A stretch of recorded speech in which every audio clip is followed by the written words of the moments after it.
Hello friends, welcome back to my channel. तो आज के इस वीडियो में हम लोग इंटेस्टाइनल ऑब्स्ट्रक्शन के बारे में पढ़ने वाले हैं। तो इंटेस्टाइनल ऑब्स्ट्रक्शन यानी आंतों से जुड़ी एक बीमारी, ठीक है, जिसमें क्या होता है, तो आप डेली जो है सुबह की अपनी जो भी प्रक्रिया है वो नहीं कर पाते हैं, यानी कि आपका पेट साफ नहीं हो पाता है। तो इसके बहुत सारे कारण हैं और ये ऐसी स्थिति है कि आपकी जान भी जा सकती है। तो इस बीमारी के बारे में, इस ऑब्स्ट्रक्शन के बारे में हम लोग वीडियो में डिटेल में समझेंगे। तो सबसे पहले समझते हैं कि इंटेस्टाइनल ऑब्स्ट्रक्शन होता क्या है।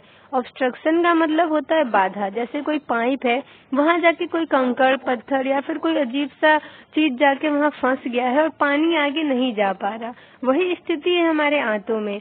आंतों में हो सके तो वहां पे कोई ट्यूमर हो गया या फिर कोई एडहेशन है, यानी वहां पे जाके बहुत ज्यादा ही रुकावट हो गई है, कुछ चीज जाके वहां पे फंस गया है। तो इस कारण क्या होता है कि जो भी कंटेंट, जो भी आपका खाया पिया, जो भी गंदगी है, सब कुछ वहां पे इकट्ठा हो रखा है आपकी आंतों में। नॉर्मली जैसे वो फ्लो करता था, नॉर्मली जैसे वो बाहर निकलता था, वैसे वो नहीं निकल पा रहा है। एकदम वो ब्लॉक कर गया है और सारी मटेरियल वहीं पे इकट्ठा होते जा रही हैं। और कोई चीज एक ही जगह इकट्ठा हो रहा है तो वो फट भी सकता है, ठीक है। तो इसमें क्या है, तो इंटेस्टाइनल कंटेंट जो है वो इंटेस्टाइनल ट्रैक से नॉर्मली जो है फ्लो नहीं कर पाता है, क्योंकि क्या है, तो वहां पे ब्लॉकेज हो रखा है, जिसे हम लोग इंटेस्टाइनल ऑब्स्ट्रक्शन कह रहे हैं। कारण है दो, यानी मैकेनिकल और फंक्शनल। मैकेनिकल में क्या होता है कि ऑब्स्ट्रक्शन जो है वो ल्यूमेन, देखिए ल्यूमेन क्या है, तो इंटेस्टाइन के अंदर जो होते हैं वो लाइनिंग होते हैं, रास्ता होता है। तो आप समझिए कि आंतों के अंदर भी क्या होता है, ल्यूमेन होता है, ठीक है। तो इंटेस्टाइन के ल्यूमेन में ऑब्स्ट्रक्शन जब दिखेगा तो उसे कहते हैं मैकेनिकल कॉज, यानी जैसे में कि ट्यूमर हो गया, कोई गांठ हो गई, या फिर वहाँ पे एकदम नैरो हो गया, जो हमारा ल्यूमेन है, जो इंटेस्टाइन है, उसके अंदर की जो भी वॉल्स है वो एकदम सिकुड़ गई हैं और रास्ता एकदम संकरा हो गया है, पतला हो गया, यानी कि स्टेनोसिस हो गया है इंटेस्टाइन का। फिर एक एडहेशन प्रेजेंट, यानी कि आंतें जो हैं वो एक दूसरे पे खूब प्रेशर डाल रखी हैं।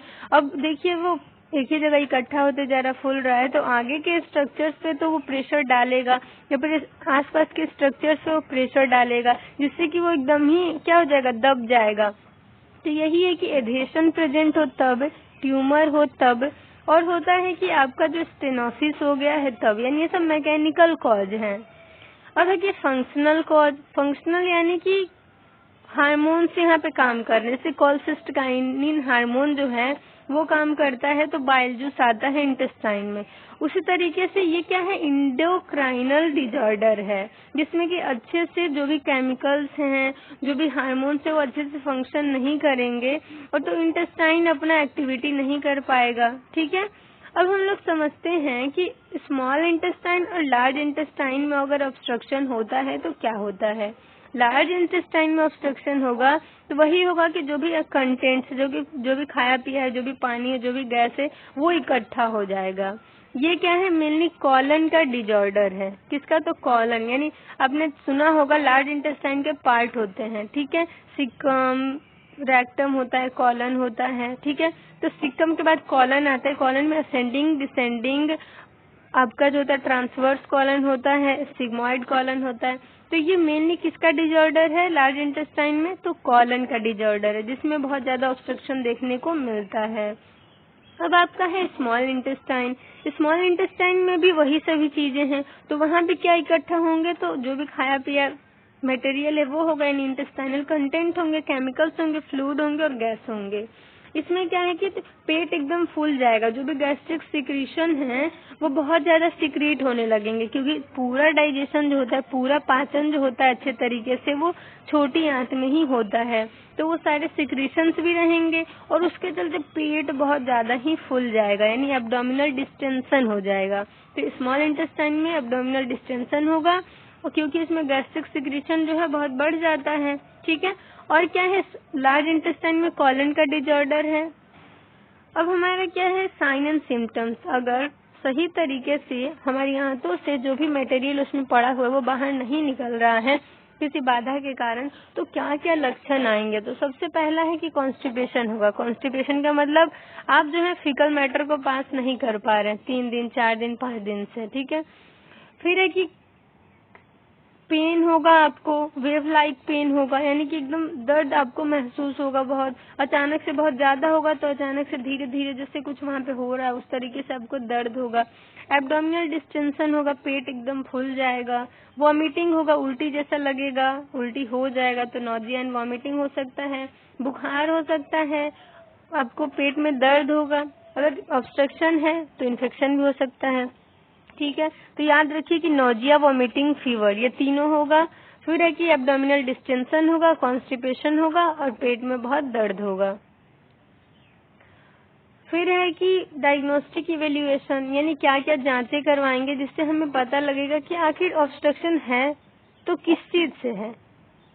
ठीक है, तो अब हमारा है कि हिस्ट्री लेंगे मरीज से कि उसने क्या खाया था, कहीं चोट तो नहीं लगी थी, क्या दिक्कत है, ऐसे करके। फिजिकल एग्जामिनेशन, और उसका जो है अच्छे से एग्जामिन करना है। अब मरीज वहाँ है तो उसको पेट को दबा के फिर स्टेथोस्कोप की हेल्प से यानी अच्छे से जांच कर लेना है।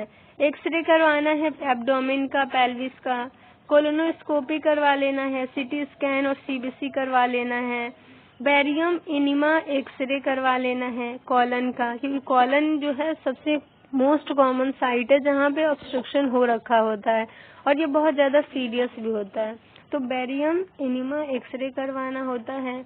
मैनेजमेंट में क्या है, तो कंजर्वेटिव मैनेजमेंट देते हैं फिलहाल, उसमें दे देंगे एंटीबायोटिक, एनाल्जेसिक दे देते हैं यानी पेन किलर दे देंगे, इन्फेक्शन रोकने के लिए एंटीबायोटिक दे देंगे, और जो है आईवी फ्लूइड देते हैं ताकि फ्लूइड और इलेक्ट्रोलाइट बैलेंस रहे, और मरीज को कुछ भी मुंह से खाने नहीं देंगे यानी एनपीओ रखेंगे, नील पर ओरल रखेंगे। ठीक है, यानी मुंह से कुछ भी खाना नहीं और राइल्स ट्यूब डाल के और अच्छे से आंतों को डिकम्प्रेस कर देंगे। ठीक है, यानी आंत में जो भी भरे हुए कंटेंट है तो प्रेशर बहुत ज्यादा पड़ रहा तो राइल्स ट्यूब डाल के और पेट को भी खाली कर देना है। ठीक है, तो राइल्स ट्यूब के थ्रू सक्शन कर देंगे और राइल्स ट्यूब के थ्रू जो भी न्यूट्रिएंट देना होगा वो दे सकते हैं।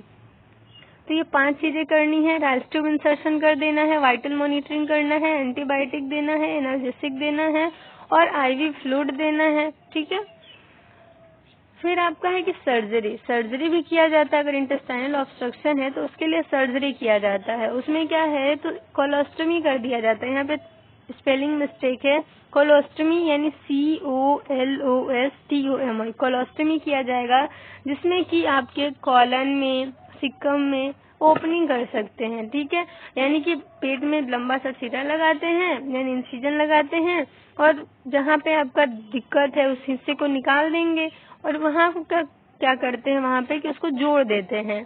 जोड़ने के बाद उसके कुछ सेंटीमीटर ऊपर या कुछ सेंटीमीटर नीचे के हिस्से को लेंगे यानी ऊपर के हिस्से को ही मोस्टली लेते हैं और उसको जो है दूसरा इंसिजन पेट पे लगा के वहाँ से बाहर निकाल देते हैं। फिर वहाँ पे स्टोमा बैग लगा देते हैं और उस इंटेस्टाइन का जो निकाले थे पार्ट वहाँ पे थोड़ा सा कट लगा देते हैं ताकि जो भी हम लोग खाए पिए, जो भी हमारे कंटेंट है इंटेस्टाइन में, उसके थ्रू कुछ महीने उस बैग में इकट्ठा हो। ठीक है, तो ये प्रोसीजर है, जो इस प्रोसीजर से होके गुजरे होंगे या किसी को हुआ होगा, देखे होंगे, तो वो इसको बहुत ही आसानी से समझ सकते हैं।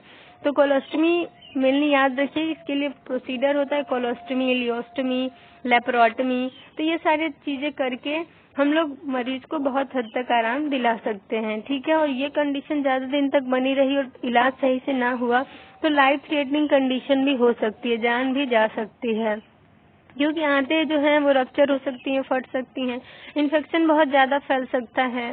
ठीक है, तो अगर इन्फेक्शन फैल गया तो पूरे ये पेट में मवाद भर जाएगा, पस भर जाएगा, एब्सेस हो सकता है, ब्लड में इन्फेक्शन जा सकता है, फिर जो है पेरिटोनाइटिस तो होगा ही, एकदम सीरियस वाला हो जाएगा, एकदम मतलब मल्टी ऑर्गन फेल्यूर भी हो सकता है, बहुत सारी चीजें हो सकती हैं। ठीक है, अगर इसका सही से इलाज ना हुआ तो ये एग्जाम के व्यू से भी देखें तो बहुत ही इम्पोर्टेंट टॉपिक है। तो आप लोग इस टॉपिक को अच्छे से पढ़ लीजिए, कोई कंफ्यूजन हो तो कमेंट सेक्शन में कमेंट करिए। तो thank you for watching my video, मिलते हैं नेक्स्ट वीडियो में एक नए टॉपिक के साथ। अगर आप चैनल पे नए हैं तो चैनल को सब्सक्राइब कर लीजिए और बेल आइकन को प्रेस कर लीजिए ताकि आपको सारी लेटेस्ट वीडियो की अपडेट्स मिलती रहें। And thank you, bye.